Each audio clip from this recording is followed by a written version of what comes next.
Big boss Marathi season 6च्या घरातून खूप मोठी बातमी येते. राकेश बापट घराबाहेर गेलेला आहे. नक्की काय झालंय? बिग बॉसच्या घरामध्ये खूप मोठा राडा झालेला आहे. अनुश्री माने, राकेश बापट आणि रुचिता चामदार यांच्यामध्ये खूप जास्त मोठी भांडणं झालेली आहेत.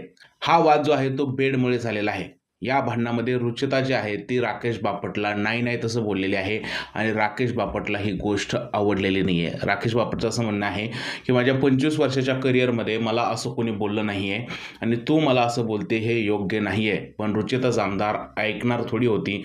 तिने राकेश बापटला बऱ्याच काही गोष्टी बोलल्या. त्यामुळे राकेश बापट खूप जास्त रागवलेला आहे आणि तो बिग बॉसला बोलतोय, की मला या घरातच राहायचं नाही आहे. त्याने बिग बॉसच्या घरामध्ये खूप जोरात हातसुद्धा मारलेला आहे आणि बिग बॉसने सुद्धा राकेश बापटसाठी घराचं दार ओपन केलेलं आहे. आता नक्की काय झालंय? खरंच राकेश बापट त्या दारातून घराच्या बाहेर गेलाय का? नाही गेलाय? हे तुम्हाला संध्याकाळच्या एपिसोडमध्ये पाहायला मिळणार आहे. पण घरातली सिच्युएशन खूप जास्त टेन्स झालेली आहे. कदाचित राकेश बापट या सगळ्या गोष्टीमुळे किंवा त्याचा अपमान सहन न झाल्यामुळे घरातून बाहेर जाऊ शकतो. तुम्हाला काय वाटतं, खरंच राकेश बापट घरातून बाहेर गेलाय का हा एक ड्रामा आहे? कमेंटमध्ये नक्की सांगा. व्हिडिओ आवडला असेल तर त्याला लाईक करा, शेअर करा, चॅनलला सबस्क्राईब करायला विसरू नका. भेटूया पुढच्या व्हिडिओमध्ये. तोपर्यंत जय हिंद, जय महाराष्ट्र आणि भारत माता की जय.